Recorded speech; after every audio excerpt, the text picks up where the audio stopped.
The rain came down in sheets, hammering the windshield as I gripped the steering wheel, my knuckles white. I was 30 miles from nowhere, chasing a promotion I wasn't sure I deserved, headed to my boss's lake house for a weekend that felt more like a test than a retreat. By the time I saw the sign for Lake Placid, my heart was pounding, not from the storm, but from the weight of what I was leaving behind. My name's Elliot Harper, a 27-year-old graphic designer who'd clawed his way out of a small Ohio town to a sleek Manhattan office. I'd spent years hiding who I was, my art, my dreams, my truth, because being openly gay in a corporate world felt like painting a target on my back. My boss, Richard Caldwell, was old school, all sharp suits and sharper expectations, and he'd invited me to his family's lake house for a team-building weekend. Translation: prove you're worth the senior designer role, or kiss it goodbye. The lake house loomed ahead, a sprawling cedar and glass masterpiece nestled among pines, its windows glowing gold against the storm. I parked, grabbed my duffel, and sprinted through the rain, my sneakers sinking into the muddy gravel. Richard greeted me at the door, his handshake firm, his smile polished. "Elliot, glad you made it. Come meet the family." Inside, the air smelled of cedar and coffee, warm and inviting. Richard's wife, Diane, offered me a mug and a kind smile, her silver hair catching the firelight. Their daughter, Mia, a sharp-witted college sophomore, sized me up with a smirk, like she could see right through my buttoned-up facade. But it was the figure leaning against the kitchen counter, arms crossed, who stopped me cold. Caleb Caldwell, Richard's 25-year-old son, was nothing like his father. Where Richard was all angles and control, Caleb was wildfire, golden curls falling into hazel eyes, a faded band tee clinging to his lean frame, and a grin that felt like a dare. He didn't shake my hand. He just nodded, his gaze lingering a beat too long, like he was reading a book I didn't know I'd written. "Elliot, right?" Caleb's voice was low, teasing. "Dad says you're the guy who's gonna save his ad campaign." I forced a laugh, my throat tight. "I'm just here to help." "Help?" Caleb repeated, his grin widening. "Sure." The evening passed in a blur of small talk and Diane's homemade lasagna, but Caleb's presence was a current pulling me under. He'd catch my eye across the table, his smirk saying he knew something I didn't. By the time Richard suggested an early night, I was exhausted from pretending I didn't notice. My room was on the second floor, a cozy space with a slanted ceiling and a window overlooking the lake. I unpacked my sketchbook, my fingers itching to draw, to make sense of the chaos in my chest. But as I sat on the bed, the door creaked open, and Caleb slipped inside without knocking. "Hope I'm not interrupting," he said, leaning against the doorframe, his voice all honey and trouble. I closed my sketchbook, heart racing. "What do you want, Caleb?" He stepped closer, his eyes glinting in the lamplight. "You're not what I expected, Elliot Harper. Dad's guys are usually boring. You're not." I swallowed hard, my defenses fraying. "I'm just here to do my job." Caleb laughed, soft and dangerous. "That's what you think this weekend is about? A job?" He leaned in, his breath warm against my ear. "Stick around. I've got plans for you." Before I could respond, he was gone, leaving me staring at the empty doorway, my pulse hammering. I didn't know what Caleb wanted, but I knew one thing. This weekend wasn't going to be about work. The next morning, the storm had cleared, leaving the lake sparkling under a crisp autumn sun. Richard was all business, dragging me into a makeshift office to review campaign mock-ups. His ad agency was pitching a major client, a sportswear brand, and my designs were the centerpiece. "This is your shot, Elliot," he said, his tone heavy with expectation.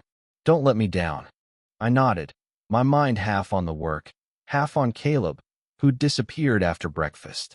I caught glimpses of him through the window, shirtless, chopping wood by the dock, his movements fluid and deliberate, like he knew I was watching. Mia caught me staring and rolled her eyes. "Don't fall for it," she muttered. Caleb's a hurricane. He'll wreck you and move on. Her words stung, but they didn't stop the pull I felt. By afternoon, Richard was called away for a client call, leaving me free. I grabbed my sketchbook and headed to the dock, hoping the lake's calm would steady me. I was sketching the horizon when Caleb appeared, a kayak paddle slung over his shoulder. "Want to get out on the water?" he asked, his grin infectious. I hesitated. I've never kayaked before. First time for everything. He tossed me a life jacket, his eyes daring me to say yes. We pushed off, the kayak slicing through the glassy lake. Caleb paddled behind me, his rhythm steady, his voice carrying over the water. "So, what's your deal, Elliot? You don't strike me as the corporate drone type." I laughed, the sound shaky. "I'm just trying to survive." "Survive?" He snorted. "You're an artist. I saw your sketches last night. You're not surviving, you're hiding." His words hit like a punch. I focused on the paddle, the water, anything but the truth he'd just laid bare. "You don't know me," I said finally. "Not yet," Caleb replied, his voice soft but certain. "But I want to." We reached a small cove, the water so clear I could see fish darting below. Caleb tied the kayak to a tree and sprawled on a flat rock, his skin golden in the sunlight. I sat beside him, my sketchbook open, but I couldn't draw. Not with him so close, his knee brushing mine, his gaze pulling me in. "Why do you do it?" he asked suddenly. "Hide who you are?" I froze, my pencil hovering. "It's not that simple. People like your dad, they don't get it. They'd never promote someone like me if they knew." Caleb's eyes darkened. "Someone like you? You mean someone brave enough to be real?" He leaned closer, his voice fierce. "You're better than that, Elliot. You're better than them." For a moment, I couldn't breathe. No one had ever said anything like that to me. Not my family, not my ex, not even myself. I wanted to argue, to push him away, but then his hand brushed mine, and the world tilted. "Caleb," I whispered, my voice breaking. "What are you doing?" He smiled, slow and sure. "Showing you what it's like to stop running." The air in the cove was thick with the scent of pine and possibility, and Caleb's hand lingered on mine, warm and steady. I pulled back, my heart a drumbeat in my chest, because letting this happen, whatever this was, felt like stepping off a cliff. But Caleb's eyes, fierce and unguarded, held me there, daring me to leap. "Elliot," he said, his voice low, "you don't have to be afraid. Not here. Not with me." I wanted to believe him. God, I wanted to. But years of keeping my guard up, of dodging questions about my personal life, at work, had built walls I didn't know how to climb. "You don't get it," I said, my voice rough. "If your dad finds out, if anyone finds out, it could ruin everything I've worked for." Caleb's jaw tightened, but he didn't look away. "And what's that worth if you're living a lie? You're an artist, not a suit. You're not meant to be caged." His words cut deeper than I wanted to admit. I stood, pacing the rock, the lake lapping softly below. "You make it sound so easy," I snapped. "Like I can just walk away from my job, my life, and what? Be like you? The guy who doesn't care what anyone thinks." Caleb laughed, but it wasn't cruel. "You think I don't care? I've spent my whole life trying to prove I'm more than Richard Caldwell's screw-up son. But I'm done pretending I'm something I'm not." He stood, closing the distance between us. "And I see you, Elliot. You're doing the same thing I did for years. Hiding. Running." I opened my mouth to argue, but nothing came out. Because he was right. I'd spent so long burying myself, my art, my identity, that I barely recognized the person I'd become. And here was Caleb, reckless and raw, holding a mirror to my soul. "Let's head back," I said finally, my voice barely above a whisper. I needed space, time to think, to rebuild the walls he was tearing down. Caleb didn't push.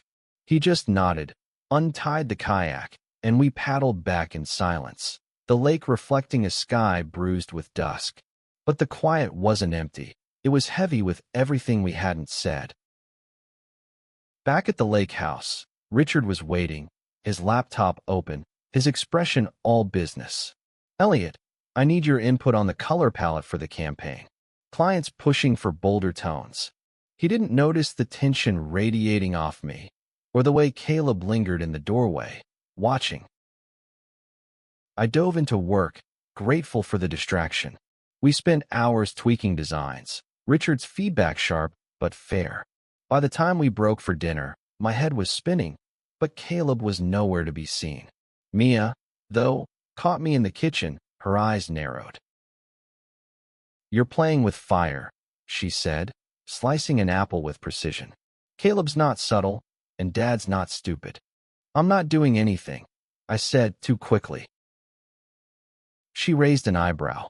Sure, just don't say I didn't warn you. Dinner was tense, Diane's cheerful chatter filling the gaps in conversation. Caleb reappeared, freshly showered, his damp curls catching the light. He sat across from me, his foot brushing mine under the table, deliberate and fleeting. I froze, my fork halfway to my mouth, heat flooding my face. He didn't smile, but his eyes said everything.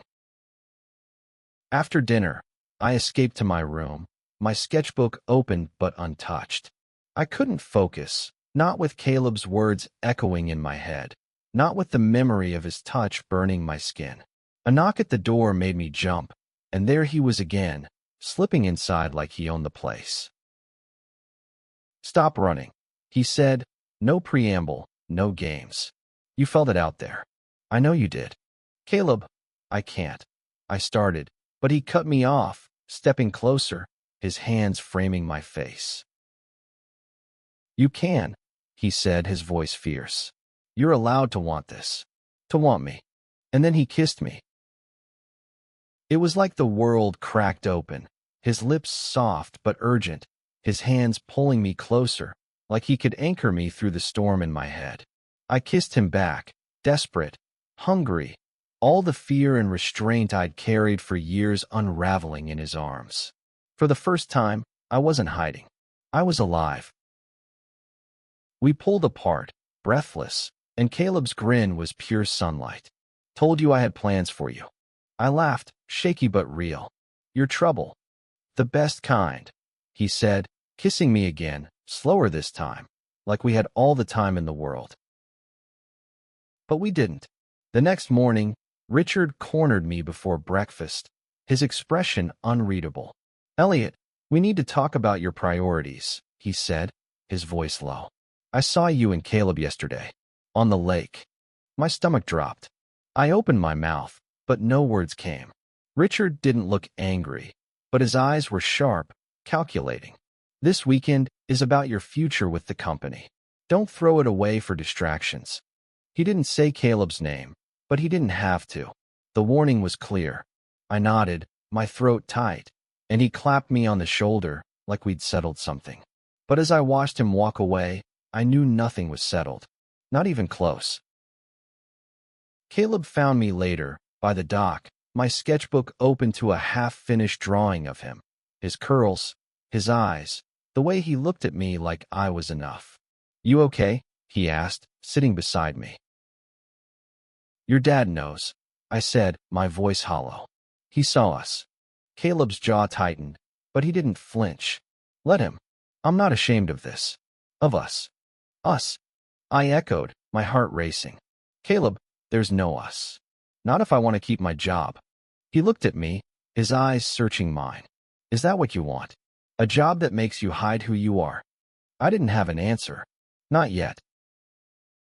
The lake was a mirror, reflecting a sky streaked with pink and gold, but all I could see was Caleb's question hanging between us. A job that makes you hide who you are. It wasn't just a question, it was a challenge, one I wasn't sure I could meet. I stood, brushing dirt from my jeans, my sketchbook clutched like a shield. I need time, Caleb. This isn't I can't just decide my whole life in a weekend. He nodded, his expression softer than I expected. Fair enough. But I'm not going anywhere, Elliot. Not until you figure it out. He walked away, leaving me alone with the lake and my thoughts. I wanted to be angry, at him for pushing me, at Richard for his veiled threats, at myself for being so damn scared. But all I felt was a hollow ache, like I was standing at a crossroads with no map. Back at the house, Richard was in full boss mode, piling on feedback for the campaign. I buried myself in work, tweaking designs, adjusting fonts, anything to keep my mind off Caleb.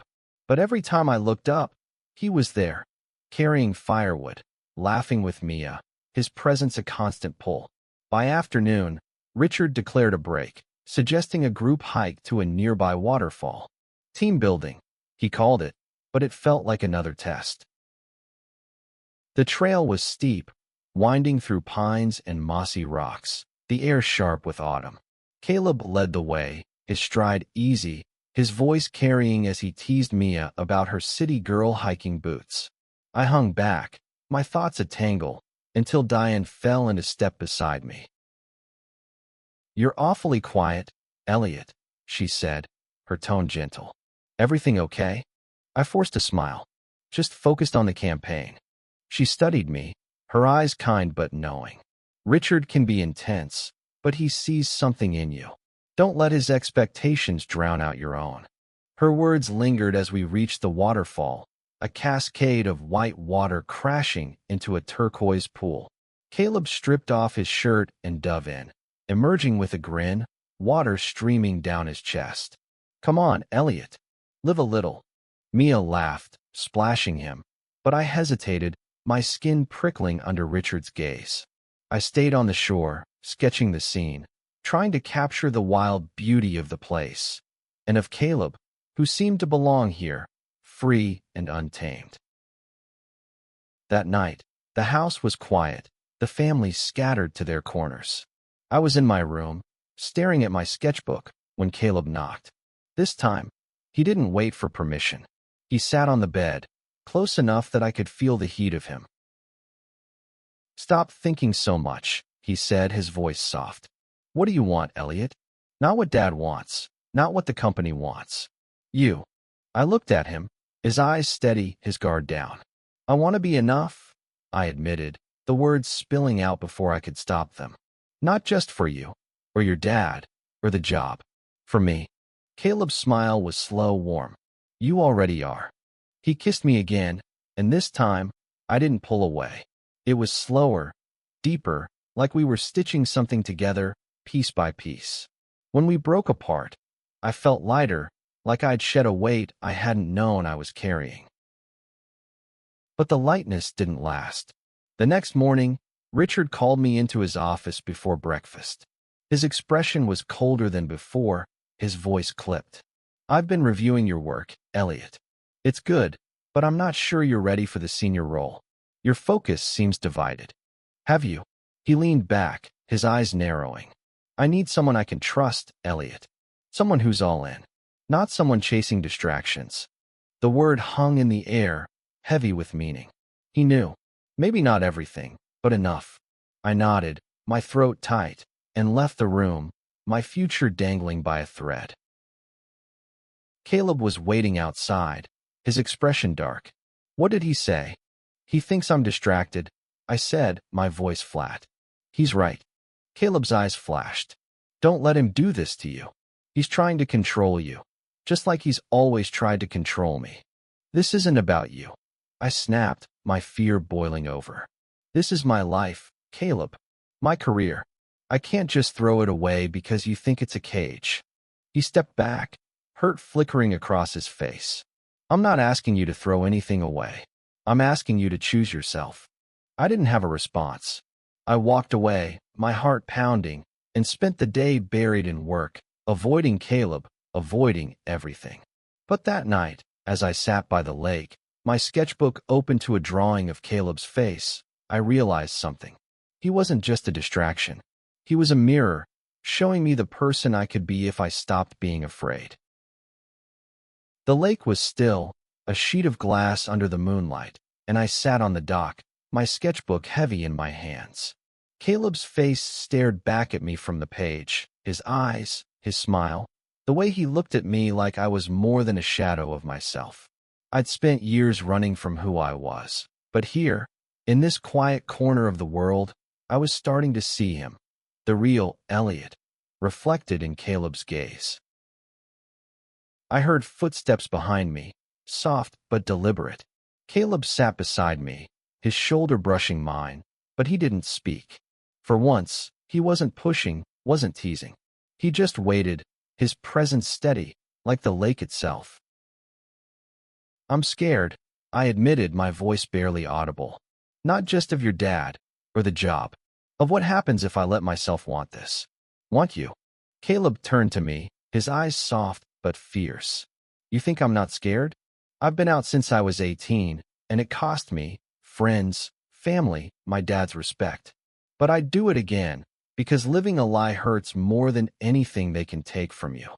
I looked at him, really looked, and saw the weight he carried.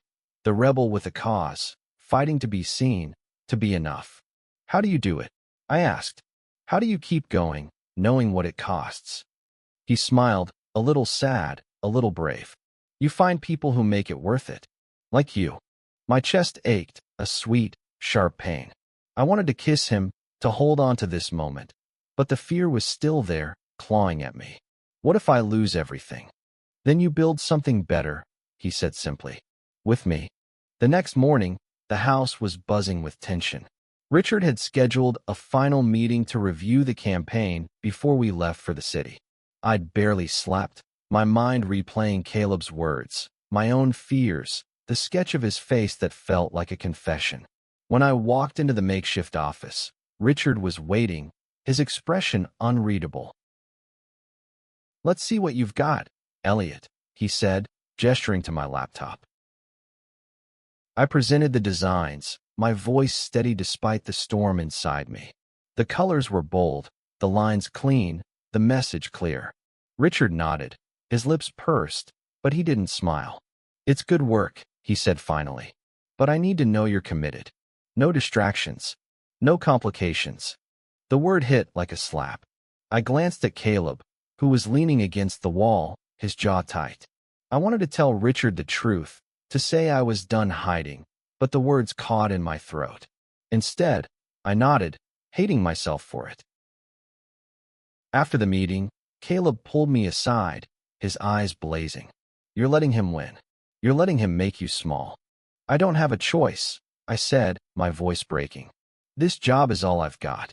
"That's not true," he said, stepping closer. "You've got me. You've got your art. You've got a whole damn life waiting for you, if you just take it." I wanted to believe him, but the fear was a vice around my chest. I pulled away, heading for my room, my sketchbook clutched like a lifeline. I spent the afternoon drawing, pouring everything into the pages, my fear, my longing, the person I wanted to be. When I looked at the sketches, they weren't just of Caleb anymore. They were of me, too, unafraid, alive. That night, the family gathered for a bonfire by the lake. The flames crackled, casting shadows on our faces, and Diane passed around marshmallows, her laughter warm. Mia teased Caleb about his terrible guitar skills, and Richard watched it all, his expression softer than I'd ever seen. For a moment, it felt like we were just people, not a boss and his employee, not a family with secrets and expectations. Caleb sat beside me, his knee brushing mine, and I didn't pull away. Under the cover of darkness, his hand found mine, his fingers lacing through my own. It was a small gesture, but it felt like a promise. "I'm leaving tomorrow," he said quietly. "Got a gig in Seattle. Music thing. But I want you to come with me." I stared at him, my heart pounding. "Caleb, don't answer now," he said, squeezing my hand. "Just think about it. Think about what you really want." The fire burned low, and I lay awake that night, Caleb's words echoing. Seattle, a new city, a new life. It was reckless, impossible, but it was also a chance to be free, to be me. Morning broke over the lake, the sky a soft pink, and I stood on the dock, my bag packed, my sketchbook tucked under my arm. The weekend had changed everything, cracked me open, forced me to see the life I'd been too afraid to claim. Caleb's offer hung in the air, a lifeline and a leap all at once. I found him by the water, his guitar case slung over his shoulder, his eyes searching mine. "Made up your mind?" he asked, his voice steady but hopeful. I took a breath, the weight of the decision pressing down on me. Richard's warning, the job, the safety of the life I'd built, it all pulled one way. But Caleb, with his wild heart and unshakable belief in me, pulled harder. "I'm scared," I said, my voice raw, "but I'm done hiding." Caleb's smile was like the sun breaking through clouds. "Then let's go." I glanced back at the lake house, where Richard was probably reviewing emails, planning his next move. He'd never understand, but maybe that was okay. I wasn't doing this for him. I was doing it for me. We drove away in Caleb's beat-up van, the lake shrinking in the rearview mirror. Seattle was 1,000 miles away, a blank canvas, and for the first time, I wasn't afraid of what I'd paint on it. Caleb reached for my hand, his fingers warm and sure, and I let myself believe in us. Months later, in a small Seattle apartment filled with my sketches and Caleb's music, I found a letter from Diane tucked into my mailbox. She'd written about the lake house, about how Richard had softened, how he'd asked about me. "You left a mark," she wrote. "Not just on him, but on all of us. Be proud of who you are." I looked at Caleb, strumming his guitar on our tiny balcony, the city lights sparkling below. I was proud, not just of who I was, but of who we were becoming, together. The weekend at the lake house hadn't just been a test. It had been a beginning.